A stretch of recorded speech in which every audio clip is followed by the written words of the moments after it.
On se retrouve juste devant la centrale nucléaire du Bugey à Saint-Vulbas dans l'Ain, à 40 km de Lyon. Ce site produit un tiers de la consommation électrique d'Auvergne-Rhône-Alpes et nous, on vous amène comprendre comment ça fonctionne depuis l'intérieur aux côtés de la directrice Elvire Char. La centrale du Bugey est divisée en 3 parties, nucléaire, conventionnelle et le système de refroidissement. On trouve au Bugey 4 réacteurs à eau pressurisée.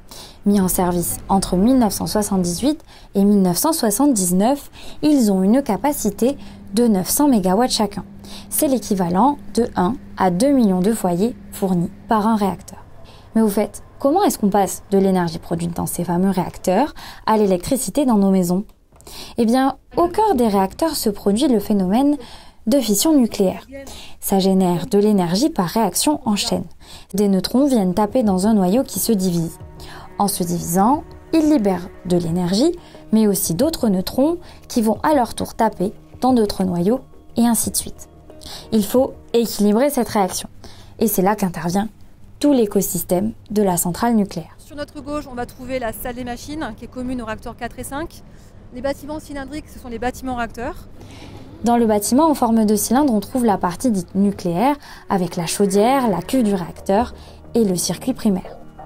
Dans ce circuit, les réacteurs produisent de la chaleur. Cette énergie thermique est échangée dans un générateur de vapeur. Arrive également de l'eau chauffée vite et fort grâce à cette chaleur qui crée de la pression. Et c'est cette pression qui produit de l'énergie. Une énergie ensuite transformée par les turbines et les condensateurs qu'on trouve dans la partie dite conventionnelle ou la salle des machines. Et c'est comme ça qu'on passe de la fission nucléaire à l'électricité. Ce sont des turbines Arabelle qui viennent de Belfort.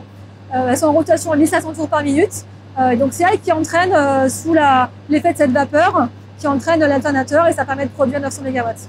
La troisième partie de la centrale, le système de refroidissement, permet de refroidir le réacteur, mais aussi de réutiliser la vapeur et de ne pas gaspiller l'eau. Le site du Bugey pompe directement l'eau du Rhône.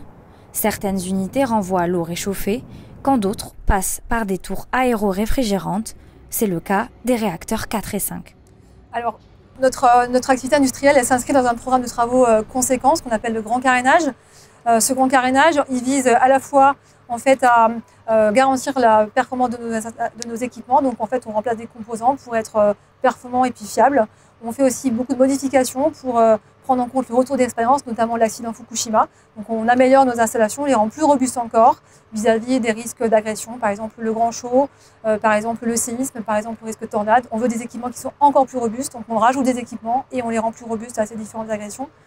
Voilà, donc on a un programme industriel qui reste très soutenu durablement. Pour Bugey, c'est 2,1 milliards d'investissements pour nos 4 réacteurs qui vont s'échelonner entre 2017 et puis 2029. En cas d'accident, le site dispose de générateurs de secours, de pompes d'urgence et d'une base d'intervention rapide appelée la FARM. On a été le premier site à être doté de ces diesels d'ultime secours. Donc là, on imagine une situation où on aurait perdu tous les équipements à disposition.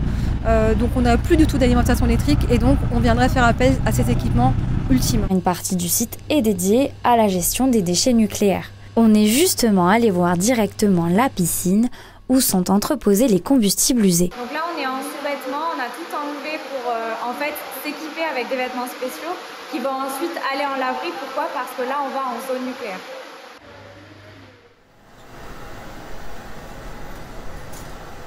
Vous voyez ces racks qui sont assez espacés les uns des autres. Et donc le combustible est bien réparti dans la piscine. Donc il n'y a aucun risque finalement qu'il y ait une réaction nucléaire dans ce bâtiment, dans cette piscine. Les assemblages donc, sont individuellement posés dans ces racks et ils attendent une décroissance avant de pouvoir ensuite être évacués vers la Hague. Inaugurée en 2021, l'installation ICEDA permet de traiter les déchets des centrales en démantèlement. Le combustible usé est lui envoyé et recyclé à La Hague, en Normandie.